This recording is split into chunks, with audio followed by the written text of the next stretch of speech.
આપણે જ્યારે આધ્યાત્મિક જીવન વિશે વિચારીએ તો મનમાં શું આવે? કોઈ ખાસ પૂજા, કોઈ મંત્રજાપ કે પછી કોઈ ચોક્કસ વિધિ? પણ શું થાય જો આ આખી વાતને એક અલગ જ નજરથી જોવામાં આવે? કોઈ એક ક્રિયા નહીં, પણ એક આખું બ્લુપ્રિન્ટ, એક સુનિયોજિત 3 પગલાંનો રસ્તો, એક એવો નકશો જે માત્ર શ્રદ્ધા પર નહીં પણ સ્પષ્ટ ક્રિયા પર આધાર રાખતો હોય. અને આ સમગ્ર વિચારનો પાયો એક બહુ જ સુંદર કલ્પના પર ટકેલો છે: ત્રિવેણી સંગમ. આપણે સૌ જાણીએ છીએ, જ્યાં ગંગા, યમુના અને સરસ્વતી મળે છે ત્યાં એક મહાન પ્રવાહ બને છે. બસ એ જ રીતે સાચી આધ્યાત્મિકતા પણ 3 શક્તિશાળી ધારાઓના સંગમથી જ પૂર્ણ થાય છે: ઉપાસના, સાધના અને આરાધના. તો ચાલો આ સંગમની પહેલી અને સૌથી મૂળભૂત ધારાને સમજીએ. એ છે ઉપાસના. આ એક રીતે કોઈ ઉચ્ચ આદર્શ સાથે જોડાણ સ્થાપિત કરવાની કળા છે. હવે જુઓ, ઉપાસનાનો શાબ્દિક અર્થ બહુ સરળ છે: નજીક બેસવું. પણ એનો ભાવ બહુ જ ઊંડો છે. આ કોઈ વ્યક્તિ કે વિચારની એટલી નજીક જવાની વાત છે કે એના ગુણધર્મો આપોઆપ આપણામાં ઉતરવા લાગે. જાણે કે એક પ્રકારનું આધ્યાત્મિક ઓસ્મોસિસ, જ્યાં સમર્પણ દ્વારા શ્રેષ્ઠતા આપણી અંદર શોષાઈ જાય છે. આ કેવી રીતે કામ કરે છે? કલ્પના કરો, જેમ ચંદનના જંગલમાં ઉગેલું કોઈ સાવ સામાન્ય ઝાડ પણ ધીમે ધીમે ચંદનની સુગંધ ધારણ કરી લે છે. અથવા તો જેમ લોખંડનો એક ઠંડો, કઠણ ટુકડો જ્યારે અગ્નિની ભઠ્ઠીમાં જાય છે ત્યારે એ પોતે જ આગનો એક ધગધગતો ગોળો બની જાય છે. અને છેલ્લે, જેમ પાણીનું એક નાનકડું ટીપું જ્યારે મહાસાગરમાં ભળી જાય છે ત્યારે એ પોતાની નાનકડી મર્યાદા તોડીને ખુદ મહાસાગર જ બની જાય છે. બસ ઉપાસનાનું અંતિમ પરિણામ કંઈક આવું જ છે. આ એક વાક્યમાં જાણે આખી વાતનો સાર આવી જાય છે. ઉપાસનાની પરાકાષ્ઠા ત્યારે જ આવે છે જ્યારે પેલું હુંપણું ઓગળી જાય અને વ્યક્તિ પોતાના આદર્શમાં પૂરેપૂરી વિલીન થઈ જાય. એને જ સાચું સમર્પણ કહેવાય. સારું, તો ઉપાસનાથી જોડાણ તો સ્થાપિત થઈ ગયું, પણ માત્ર નજીક રહેવાથી બધું જ નથી થઈ જતું, ખરું ને? આપણી અંદર જે ખામીઓ છે, જે નબળાઈઓ છે, એનું શું? બસ અહીંથી જ બીજી ધારા, સાધનાનો પ્રવેશ થાય છે. સાધના એટલે સમજો ને કે સ્વશુદ્ધિની એક પ્રયોગશાળા. આ પોતાની જાતને ઘડવાની, તપાવવાની અને શુદ્ધ કરવાની એક આંતરિક પ્રક્રિયા છે. આ એ શિસ્ત છે જેનાથી મન પર કાબૂ મેળવી શકાય અને મજબૂત ચારિત્ર્યનું નિર્માણ થઈ શકે. આ આખી પ્રક્રિયાને 3 સરસ ઉદાહરણોથી સમજી શકાય. પહેલું, પોતાના વ્યક્તિત્વને એક વાસણની જેમ જુઓ અને શોધો કે એમાં ક્યાં ક્યાં કાણા છે, જેથી આપણી શક્તિ બિનજરૂરી રીતે વહી ન જાય.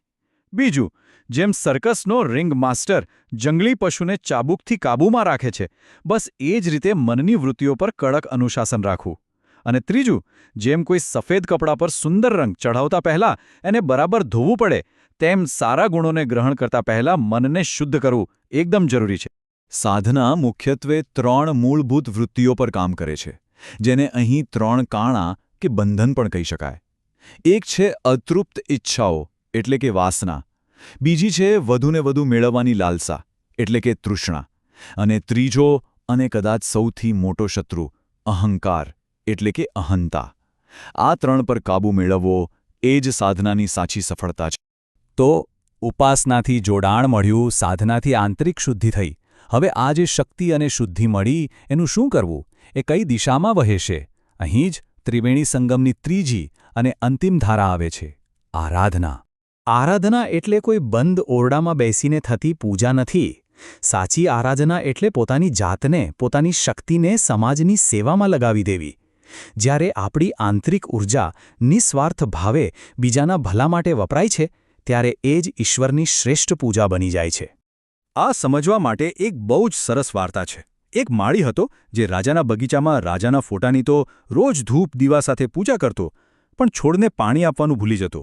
જ્યારે બીજો માળી ફોટાની પૂજા કરવાને બદલે બગીચાના એક છોડની માવજત કરતો. હવે વિચારો, રાજા કોનાથી ખુશ થયા હશે? દેખીતી વાત છે, જેણે માત્ર પ્રતીકની નહીં પણ વાસ્તવિક વસ્તુની સેવા કરી. કર્મકાંડ કરતાં ખરી સેવા હંમેશા શ્રેષ્ઠ જ હોય. અને આ વિચાર ખરેખર બહુ જ શક્તિશાળી છે. સેવા કોઈ ઉધારનો સોદો નથી કે જેનું ફળ ભવિષ્યમાં ક્યારેક મળશે.